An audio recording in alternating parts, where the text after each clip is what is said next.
अस्सलाम वालेकुम नाज़रीन, ये बात मशहूर है कि इंसान किसी के लिए कुआं खोदता है तो उसी में गिरता है। सूरह बनी इसराइल में इरशाद कुदरत हुआ कि इन अहसनतुम लिअन्फुसिकुम व इन असातुम फलहा। जो किसी के साथ नेकी करता है गोया अपने जात के लिए नेकी करता है, और जो किसी के लिए बुराई करता है गोया अपने लिए बुराई करता है। मदीने में एक औरत मजाक उड़ा रही थी और कह रही थी, कुरान में ये आयत अजीब है, आखिर ये कैसे हो सकता है कि बुराई किसी के लिए करो मगर वो पलटकर अपनी तरफ वापस आती है। चुनांचे उसने हलवा बनाया और उसमें जहर मिलाया और एक शख्स को खाने के लिए दिया। उस शख्स को क्या मालूम कि हलवे में जहर मिला हुआ है। उस शख्स ने उस औरत का शुक्रिया अदा किया कि तूने खाने के लिए हलवा दिया है, मैं कल सफर पर निकल रहा हूँ, रास्ते में तेरा हलवा काम आएगा। चुनांचे वो सफर पर निकला। मदीने के करीब ही था। दो नौजवान मिले जो बेहद थके हुए थे और भूखे प्यासे थे, और उन दोनों के पास न खाना था न पानी। चुनांचे उन दोनों नौजवानों ने इस मुसाफिर को रोका और कहा, तुम्हारे पास कुछ खाने को है तो हमें दे दो, वरना हम तो भूख से मर जाएंगे। मुसाफिर ने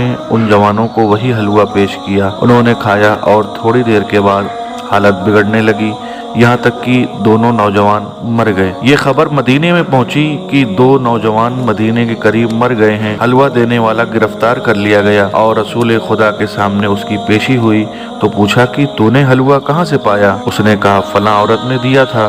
चुनांचे वो औरत भी बुलाई गई तो रसूल ने फरमाया, ऐ औरत, तूने हलवे में जहर मिलाकर फलां को दिया था। मजबूरन उस औरत ने इकरार किया और कहा, या रसूल अल्लाह, हाँ मैंने हलवे में जहर मिलाया था, मगर ये खबर आपको कैसे हो गई? कहा, क्यों ना खबर हो, इसलिए कि वो जहर आलूद हलवा खाकर दो नौजवान मदीने के करीब मर गए जो बाहर से मदीने की तरफ आ रहे थे।